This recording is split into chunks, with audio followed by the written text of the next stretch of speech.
E como que eu troco calor?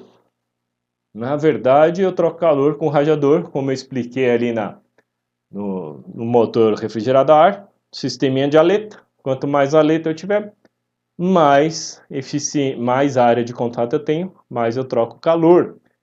Só que como que eu faço isso? Eu ponho dutos fininhos por onde vai passar o líquido de arrefecimento do motor, e em contrapartida, junto a esses dutos, eu coloco um monte de conjunto de aleta para aumentar a área desses tubos, desses dutos, e trocar mais calor. Tudo feito em alumínio, porque troca muito mais calor. Mostrando aí em detalhe uma seção de um radiador da PWR. É fácil você fazer o negócio trocar calor, é só enfiar um monte de aleta. Fato, só fazer um radiador gigante e um monte de aleta. Só que se eu fizer isso, eu vou aumentar a área, né, que eu preciso circular ar, e consequentemente vai virar um paraquedas isso daí, com muita aleta. Então o segredo é eu conseguir trocar bastante calor e, ao mesmo tempo que eu troco calor, não criar muita resistência aerodinâmica.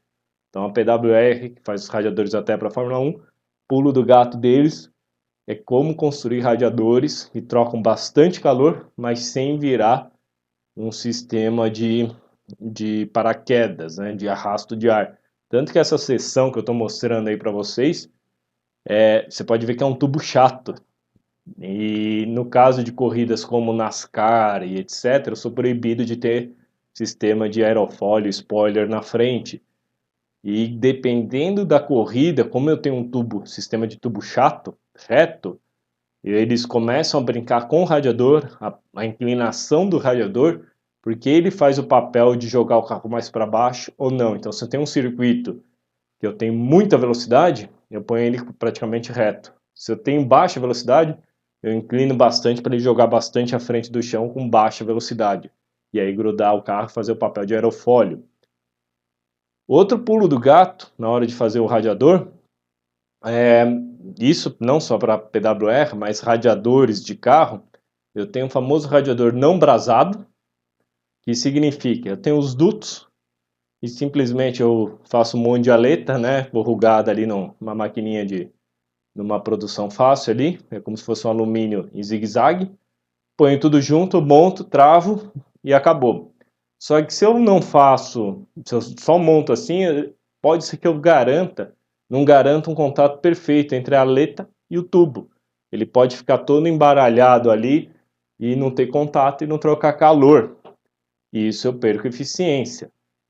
Já no brasado, eu garanto que eu faço um processo de soldagem da aleta no tubo. E como que eu faço isso daí? Vindo aqui para a lousa para explicar melhor. Então, como que eu construo um radiador que vai ser do tipo brasado? Ou seja, eu vou soldar a aleta no tubo e ambos de alumínio. Eu vou vir com uma soldinha soldando ponto a ponto? Não, porque isso aí seria totalmente impossível. Qual que é o segredo do negócio? Imagine que eu tenho, a grosso modo aqui do lado, o meu radiador montado, né, simplificado.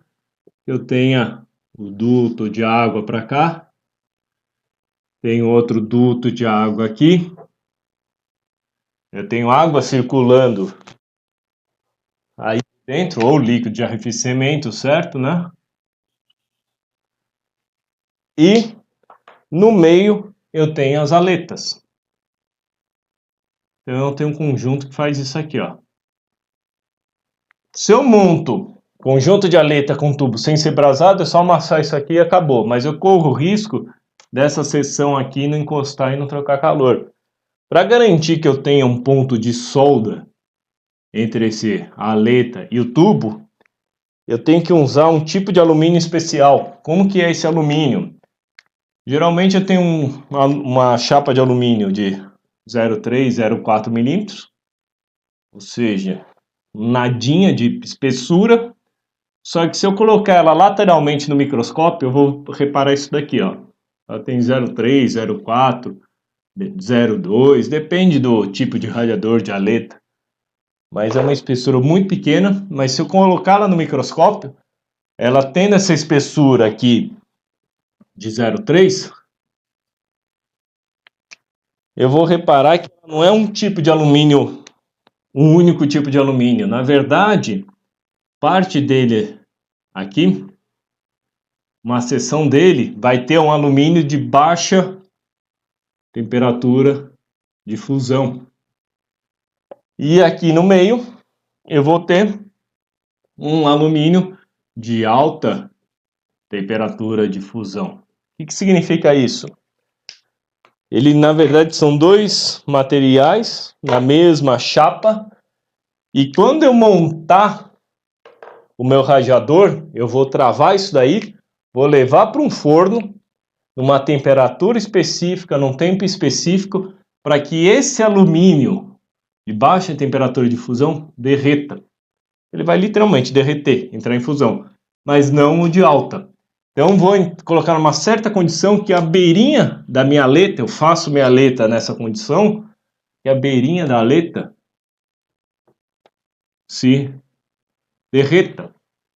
E uma vez que derrete, ela funde e ela literalmente faz um processo de solda no tubo. Tanto que a seção aí do radiadorzinho da PWR que eu estou mostrando para vocês, ele é rígido, ele é como se fosse soldado, justamente por esse processo. O pulo do gato dos caras do radiador de corrida lá da PWR não é o tipo de aleta, porque vocês podem ver que a aleta ela ainda tem defletores aí para circular melhor o ar, dependendo da aplicação.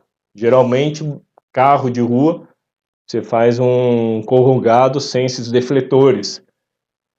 Mas o pulo do gato dos caras é como determinar temperatura e tempo de forno, para que isso não derreta. Porque voltando na lousa, concorda que se eu colocar numa temperatura muito alta, eu vou derreter tudo.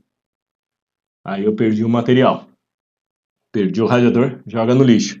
Se eu botar numa temperatura muito baixa, eu não vou fazer o processo de soldagem. Então eu sou obrigado a botar numa temperatura que eu possa derreter ele, mas não durante muito tempo. E aí cada radiador, cada tamanho, volume, etc., tem uma receita de bolo. Então o cara constrói, tem uma pessoa super experiente nessa área que o cara, se eu usar a receita 9, vai dar certo. E vai na tentativa e erro até achar a receita certinha e dar esse processo de solidificação.